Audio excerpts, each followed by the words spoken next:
Enquanto você encontra, eu quero aqui externar meu agradecimento a Deus por essa oportunidade. Também ao nosso pastor Ismael. Quero louvar a Deus pela vida dos obreiros dessa tribuna, o pastor Eli. O senhor sabe o carinho e admiração que eu tenho pelo senhor e pela sua família. Que Deus abençoe a igreja do Senhor. Êxodo, capítulo 12, traz como epígrafe a Páscoa. E falando o Senhor Moisés e a Arão na terra do Egito, dizendo: este mesmo mês vos será o princípio dos meses. Este vos será o primeiro dos meses do ano. Falai a toda a congregação de Israel, dizendo: aos 10 deste mês, tome cada um para si um cordeiro, segundo as casas dos seus pais, um cordeiro para cada casa. Mas se a família for pequena, para um cordeiro, então tome um só como seu vizinho, perto de sua casa, conforme o número de almas. Conforme o comer de cada um, fareis a contar para o cordeiro.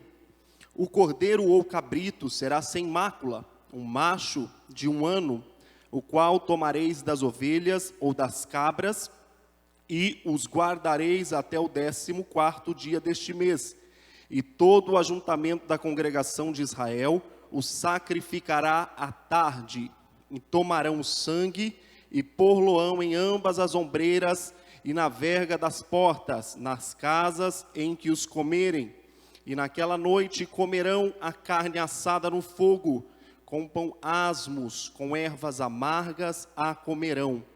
Não comereis dele nada cru, nem cozido em água, senão assado ao fogo, a cabeça com os pés e com a fressura.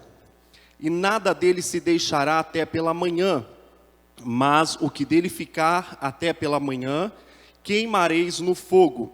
Assim, pois, o comerei, os vossos lombos cingidos, os vossos sapatos nos pés, e o vosso cajado na mão, e o comereis apressadamente. Esta é a Páscoa do Senhor. Amém? Pode tomar o seu assento. Glorificando o nome de Jesus, porque Ele está aqui. Os salvos já chegaram? Aleluia! Deus, na sua essência, quando Ele cria o homem, Ele cria tudo tão perfeito e tão bem criado, porque Deus cria um mundo perfeito, Deus cria um homem perfeito, Deus cria um jardim perfeito. Mas Deus olha para a sua criação, para a obra-prima da sua criação, e vê que estava faltando alguma coisa. O homem estava só. E Deus achou que não era bom o homem estar só, colocou um sono neste homem e da sua costela fez a sua adjuntora, a sua mulher.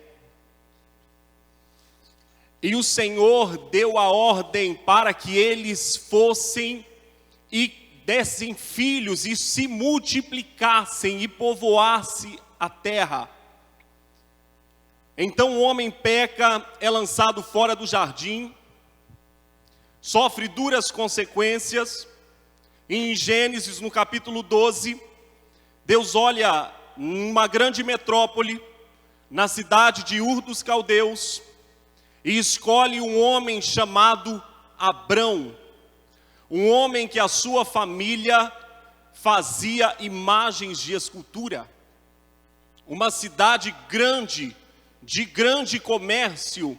No meio daquele lugar, Deus olha para Abrão e o chama pelo seu nome, e ele diz: Abrão, sai da tua terra, do meio da tua parentela, para uma terra que eu te mostrarei. E em ti serão benditas todas as famílias da terra. Quando o pastor me ligou, ele falou: Lucas, eu queria que você não saísse do tema que eu estou ministrando. E eu sou uma pessoa muito temática, eu já preguei em congresso 3 dias seguidos o mesmo tema. Então, pensa numa pessoa que gosta de um tema. A Raíssa falou, você para com esse negócio de que a sua vida não vai ser calculada certinha desse jeito. E ele falou, queria que você ministrasse e falasse sobre família. E o que é que tem a ver Páscoa com família? Tem tudo a ver, nós vamos chegar lá. Mas primeiro vamos falar de Abraão. Que nele seria bendita todas as famílias da terra. E eu abençoarei aqueles que te abençoarem, e amaldiçoarei aqueles que te amaldiçoarem. Todas as famílias da terra são benditas em Abraão. O Senhor chama Abraão e olha e fala a Abraão, você pode contar as estrelas dos céus, você pode pegar e contar a areia desta praia. E ele diz, não, assim serão os teus descendentes. Uma promessa improvável. Deus chama um homem, que a sua mulher é estéril, até a sua velhice, e faz uma promessa que nele seria bendita todas as famílias da terra. Que a sua geração seria incontáveis, inúmeros os seus descendentes.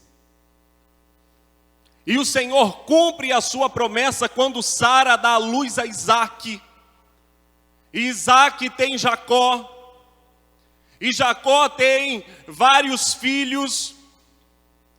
E José, um dos seus filhos, se torna governador na terra do Egito. Até eu sou descendente de Abraão. Olha que interessante. Eu estava fazendo a minha árvore genealógica e eu busquei no cartório a certidão do meu avô, que eu precisava que alguém fosse nascido fora do país. Mas eu falei, Jesus, é tudo brasileiro. Todo mundo nasceu aqui, meu Deus. Aí meu primo que está lá na Irlanda me ligou, me mandou mensagem e ele falou, Lucas, buscando a nossa árvore, porque quando chega nos nossos avós, a nossa árvore segue a mesma. Ele falou, nós somos descendentes de um judeu sefardita. Judeus sefarditas são os judeus que foram expulsos de Portugal na Inquisição, que são os novos cristãos. Ou ele se convertia ao cristianismo na marra, ou ele tinha sua família tirada. Ou ele não poderia casar com alguém da sua mesma religião. Ou seus filhos eram arrancados, ou perdiam seus bens. A Espanha expulsa eles, eles vão para Portugal. Portugal tenta segurar, porque eles faziam parte da alta sociedade. E aí eles são expulsos para onde? Para o Brasil. E chega este homem que é a minha 14ª geração. Também sou um descendente de Abraão. José, no Egito, o Senhor cumpre a promessa e a revelação dada a ele de que haveria 7 anos de fome e 7 anos de fartura. E agora os descendentes de Abraão descem à terra do Egito para não morrerem de fome. E todos nós conhecemos, é uma história linda. Eles chegam em 72 pessoas aproximadamente ali na terra do Egito. E eles assumem a melhor terra, o melhor lugar, mas José morre, Faraó morre, vai trocando o governo, e a nação hebreia vai crescendo, e o povo vai multiplicando, e eles vão ficando inúmeros, e eles começam agora a serem escravos na terra do Egito. Não é mais um povo livre, o povo de Abraão agora é um povo escravo no Egito. Não faz mais o que querem, obedecem ordens. Não é mais um povo livre. É um povo que vive sobre uma ditadura, sobre a ordem de um superior. Um povo que sofreu, um povo que nasceu no cativeiro e morreu no cativeiro, porque eles ficaram cativos por mais de 400 anos no Egito, servindo como escravos. Mas havia uma promessa para Abraão, havia uma promessa para aquele povo, que eles seriam arrancados da terra do Egito, e que o Senhor entregaria a terra nas mãos dele, a terra prometida que o Senhor prometera.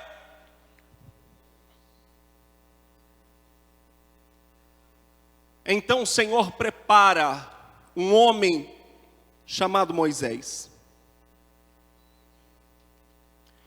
Moisés nasce hebreu, não pode viver com a sua família, porque todos os primogênitos seriam mortos, porque o Senhor falou no meio dos hebreus, que daquelas crianças que estavam nascendo, um seria o libertador. Então agora Faraó dá ordem para matar todas as crianças, e Joquebede vai e esconde o seu filho. Este é o amor de mãe. É o amor que protege. É o amor que alcança. É o amor, irmão, incondicional. Porque nós que somos pais, pelo menos eu amo os meus filhos incondicionalmente. A minha avó, uma serva do Senhor, que partiu já para a eternidade, tem mais de 20 anos, o pouco tempo que eu convivi com ela, que ela somente orava para os seus filhos se converterem ao Senhor, e graças a Deus hoje todos servem a Jesus. Ela dizia: se são bons, são meus, se são ruins, são meus também. Porque mãe ama, independente da situação. Amar não é concordar com as atitudes. Amar não é você aprovar as ações dos seus filhos. Mas amar é você ter uma mão estendida quando ele precisar. Amar é você ter joelhos dobrados por ele, para que o Senhor o alcance, para que o Senhor o transforme. Joquebede vai, faz lá o bercinho, coloca Moisés no rio. E agora Faraó cria o projeto de Deus, porque é assim que Deus faz. Deus trabalha na contramão. Deus não precisa de circunstâncias favoráveis, irmãos, para trabalhar. Não precisa as coisas estarem indo tudo bem para Deus operar. Deus opera no meio do negócio tudo ruim também, porque Ele é Deus. Até porque se estiver tudo muito bem, você vai bater no peito e dizer: foi eu que fiz com a força do meu braço, eu consegui porque foi muito fácil. Mas quando é improvável, meu irmão, Deus aparece e prova o seu poder e derrama sobre você a glória dele, para que ele cresça, para que ele apareça. E agora Faraó coloca o projeto de Deus na escola e estuda com os melhores professores, com os melhores mestres, e ele vai e cria agora este projeto. Deus é um ser transcendental. Deus está além do tempo, Deus está além de tudo, irmão. A nossa mente limitada jamais vai conseguir compreender o tamanho de Deus. Jamais vai conseguir entender a grandeza de Deus. Deus fala: Faraó está cuidando do meu projeto, está preparando o meu projeto, está instruindo o meu projeto. Mas o projeto mata um homem, precisa fugir, fica 40 anos no deserto, e agora Deus pega e diz: agora sou eu que vou tratar você, porque você é o meu projeto. Agora sou eu que vou te ensinar no deserto, vou te ensinar com ovelhas, vou te ensinar no campo, vou aparecer para você no meio da sarça ardente. Deus chama esse homem. Em Êxodo, que quer dizer saída, o Senhor dá à nação hebreia um feriado. Como a gente gosta de um feriado, não é verdade? E Deus dá este dia ao povo, o dia da Páscoa. O povo está sofrendo no Egito, depois de toda essa história, depois de Moisés no deserto. Moisés volta, chega até Faraó e fala: o Senhor vai mandar 10 pragas no Egito para você libertar o povo. E o coração de Faraó endurece, porque Deus estava endurecendo o coração dele. Mas a 10ª praga era a morte de todos os primogênitos na terra do Egito. Irmão, mexe comigo, mas não mexe com o filho meu. Não é assim? Fala mal de mim, mas não fala mal do meu filho. Toca em mim, mas não toca no meu filho. E Deus vai e toca em quem? No primogênito de todos os animais e de todos os homens. Todos os primogênitos iriam morrer. E o Senhor fala para os hebreus: este dia será para vocês um decreto perpétuo. Vocês vão sempre celebrar a Páscoa. Vocês vão sempre comemorar esta data. E até os dias de hoje, os hebreus, os judeus, se assentam à mesa com a sua família. Porque a ordem de Deus era para que entrassem nas suas casas com as suas famílias. E Deus está dizendo para você aqui esta noite: alguém que está fora do teu convívio, da tua família, coloca ele para dentro, porque tem livramento de Deus para a vida dele também. Alguém que está do lado de fora, Deus está chamando e dizendo: entra para dentro, porque há livramento. A ordem de Deus é para que entrassem em suas casas, matassem o cordeiro ou o cabrito, comessem as ervas amargas e comessem prontos, vestidos, sapato no pé, cajado na mão. O sangue do cordeiro morto era para ser espargido no umbrais das portas. Porque Páscoa, no hebraico, significa literalmente a festa do passar por cima. Porque o anjo da morte passaria na terra do Egito, e as casas com sangue no umbrais da porta, ele iria passar por cima. Ele não ia entrar nas casas para matar o primogênito, aonde tivesse sangue no umbrais das portas. Este sangue representa a proteção e o livramento do povo hebreu da morte no Egito. Representa Jesus, o cordeiro que morreu no lugar de uma humanidade pecadora. O Egito tipifica o mundo e as suas práticas e o pecado. Mas o sangue espargido na porta do cordeiro morto, sem mancha, sem mácula, significa o livramento de Deus para o povo naquela terra. Se eu fosse você, eu já tinha aberto a boca e dado um glória, porque o sangue do cordeiro espargido na porta é o livramento. É o livramento. O sangue do cordeiro derramado é o livramento da condenação eterna. Jesus é o cordeiro pascual.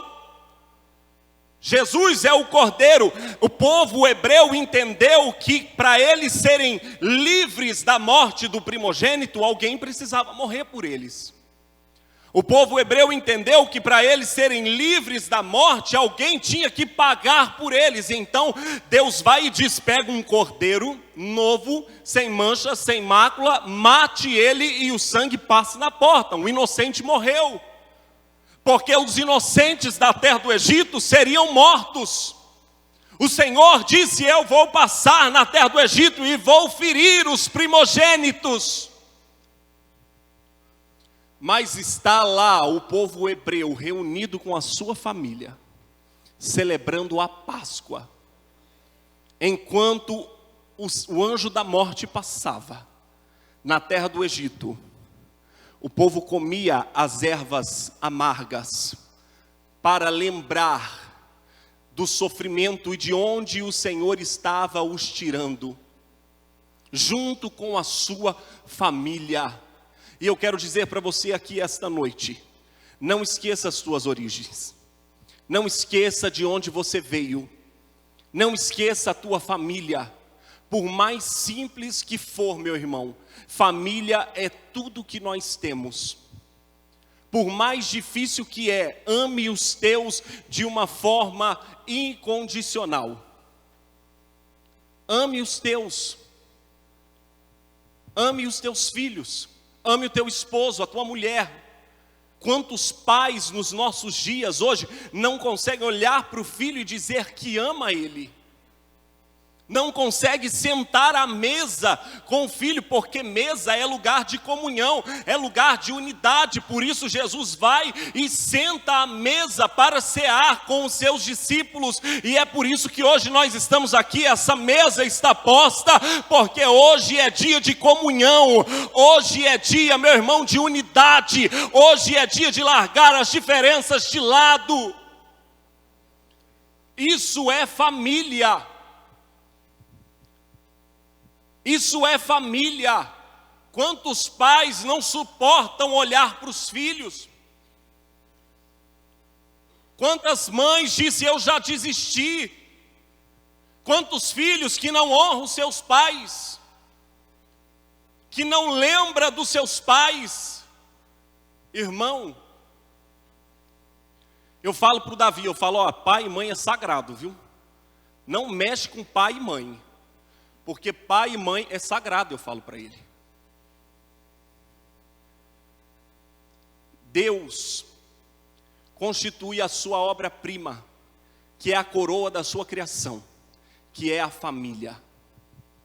Deus coloca a família na mesa na terra do Egito, para lembrar eles a importância de estar reunidos em casa com as suas famílias, que o livramento era para famílias.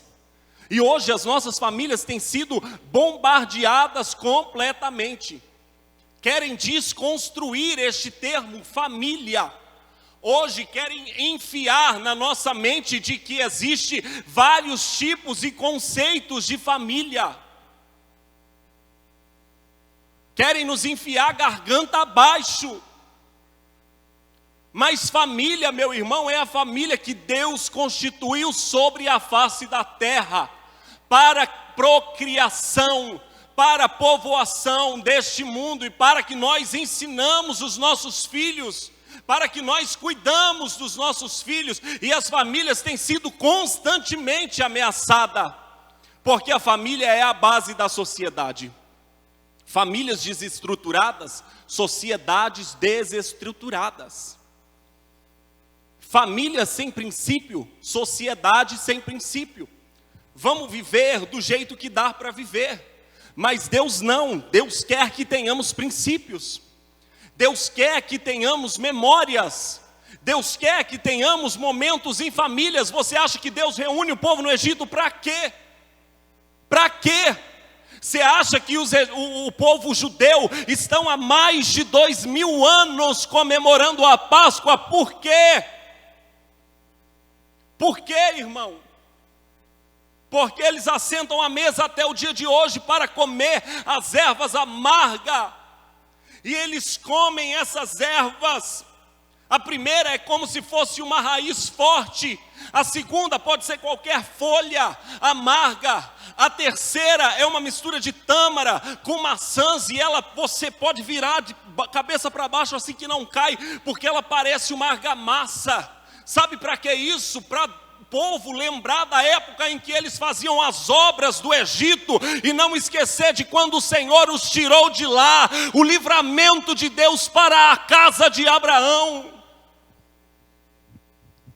Aleluia! Aleluia!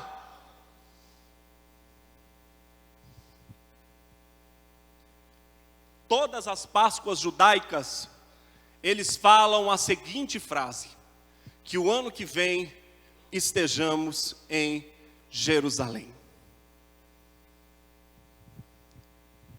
Quantos de nós podemos dizer com a nossa família que no próximo ano estaremos na Nova Jerusalém?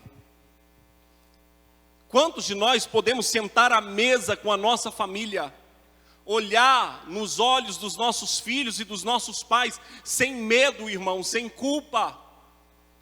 Ser pai e mãe é a tarefa que eu achei mais difícil em toda a minha vida.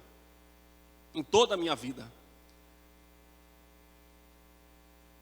É você ensinar, é você tentar moldar o caráter dentro dos princípios que você acredita. E o Senhor levanta uma igreja forte neste tempo para fortalecer as suas famílias. É mentira do diabo, meu irmão, que a tua família não é um projeto de Deus. É mentira do diabo que os teus filhos não têm jeito. É mentira. Se eu fosse você, eu corria, o abraçava, o acolhia, mostrava o tanto que você tem afeto por ele. Alguém um dia olhou para minha mãe e disse: olha, teu filho não tem jeito. Quando eu me afastei dos caminhos do Senhor, esses dias eu lembrei e achei até engraçado, porque todas as palavras que vinham para mim era de morte, nenhuma eu sobreviveria. Nenhuma. E a minha mãe dobrava o joelho de madrugada enquanto eu estava na rua, porque quando eu chegava ela estava com o joelho dobrado. E ela dizia: Senhor, na sepultura o meu filho não vai poder te louvar, na sepultura meu filho não vai poder te engrandecer. Todas as palavras de morte se transformaram em bênção. Quem olha para minha esposa, eu não vou contar o testemunho dela que eu passo mal.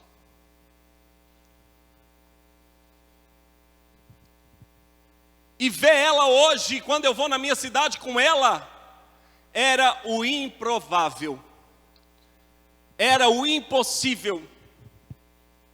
A primeira vez que eu encontrei com ela, ela disse: eu não vou ter filho, eu não vou ter família. Para quê? Para quê? O que é que você ensina para os seus filhos dentro da tua casa? Não com a tua boca, mas com o teu exemplo. Com as tuas práticas, com aquilo que você faz. Porque o exemplo vale mais do que 1000 palavras. Nós pais não precisamos abrir a boca para ensinar. O exemplo é tudo, pastor Eli. O exemplo é tudo. Quando eu a conheci, ela disse isso e eu falei: meu Deus do céu, que fria que eu estou entrando. Falei: Jesus, tenha misericórdia. E quando eu vejo ela hoje, que ela não está aqui, porque o Davi passou mal hoje, o dia inteiro, desde as 6 da manhã, porque ela está cuidando do filho dela, que ela um dia disse que nem queria ter filhos, mas hoje, se ele respira no quarto, ela está em pé, porque ela é mãe, porque isso é instinto materno, porque eu não escuto nada. Vocês também devem ser que nem eu, né? Mas ele suspira, ela acorda, ela levanta. E quando eu olho e falo: olha, alguém que não queria casar, não queria ter família, hoje ela olha para mim e diz: Lucas, é tão bom nós estarmos na nossa casa. É tão bom nós estarmos com a nossa família. A gente nem gosta de ficar saindo muito. Sabe por quê? Porque é bom estar em família. É bom você poder amar e criar os seus filhos no caminho do Senhor, nos princípios do Senhor. Não você pegar a Bíblia e interpretar do jeito que você acha que ela é e querer criar uma Bíblia e um jeito de ser para si. Não. Ensinar realmente nos caminhos do Senhor. O povo hebreu está à mesa. comendo a Páscoa para ter comunhão e entendimento da sua família, do seu povo. Os pães asmos sem fermento representa um pão feito às pressas, que não dava tempo de deixar o pão crescer, porque Deus viria com o livramento, e eles fazem 3 pães asmos, um que representa os levitas, um que representa os coens, que são sacerdotes, e outro que representa todo o povo de Israel. E eles tomam vinho, porque o vinho representa a alegria. Mas no ritual da Páscoa atual, eles pegam o dedo, molha na taça de vinho e tira 10 gotas da taça, representando as 10 pragas do Egito e dizendo: nós não alegramos com a destruição alheia. Nós não ficamos felizes que Deus precisou tocar no Egito. Nós não ficamos felizes que Deus precisou tocar nos primogênitos do Egito. O povo de Deus é o povo, posso dizer humanista, esse termo é o povo mais humanista que eu conheço. Que se preocupa com o próximo. Que se preocupa no bem-estar do outro. E é exatamente o que Jesus ensinou. Jesus vem e prega um amor altruísta. Jesus vem e prega o bem-estar do próximo. No entanto que ele deu a sua vida. Ele, na última ceia, ele pega e diz: olha, este é o meu corpo que é dado por vós. E este é o meu sangue. Ele estava dizendo: eu estou dando a minha vida por vocês. Eu estou dando a minha vida para que vocês possam ter o direito de ter vida. Havia para nós uma condenação eterna, mas o sangue de Jesus nos purifica de todo o pecado. O povo à mesa, vestido, cajado na mão, sapato no pé, representa a confiança na palavra de Deus. Porque ainda não eram escravos no Egito, mas eles estarem prontos era uma atitude de que o livramento do Senhor chegaria a qualquer momento, e eles deixariam as suas casas para ser libertos para a glória do nome do Senhor. Ei, Deus conta com pessoas prontas. Deus conta com pessoas prontas, que aguarda a sua promessa, que crê na palavra do Senhor, porque se o Senhor falou, Ele é fiel para cumprir. Era improvável o livramento da terra do Egito, era impossível o livramento na terra do Egito, mas o povo estava pronto, acreditando que o Senhor, o Deus de Israel, os livraria da mão e do domínio de Faraó. Eles entram, 72 pessoas, saem de lá milhões e milhões. Saem de lá uma grande nação. Uma nação que por onde passa as pessoas ouvem falar do Deus de Israel. Ei, foi este Deus que te convidou hoje para estar na mesa, no lugar da comunhão, para estar com Ele, comendo do seu corpo, da sua carne, e bebendo do seu sangue, porque a Bíblia diz que aquele que não participa do corpo e do sangue do Senhor, não tem vida em si mesmo. Só compreende a ceia do Senhor aquele que participa e sabe o seu real valor. Que Jesus deu a sua vida como cordeiro, naquele dia foi morto lá no Egito, tipificando Jesus, livrando o seu povo do poder do pecado. Ele também, há mais de 2000 anos, foi morto no madeiro, foi pendurado nesta cruz, derramou todo o seu sangue para que hoje nós pudéssemos estar aqui. É tão simples nós falarmos assim. É tão simples nós expressarmos a morte de Jesus. É até comovente. Quem é que não se comove com um homem que sofreu tanto? Mas para você, igreja do Senhor, você entende realmente este valor? Você entende realmente este preço? Nós estávamos condenados no pecado, mas o sangue do Cordeiro nos livrou e fez a morte passar por cima. Aleluia, porque onde abundou o pecado, superabundou a graça de Deus. Se coloque de pé.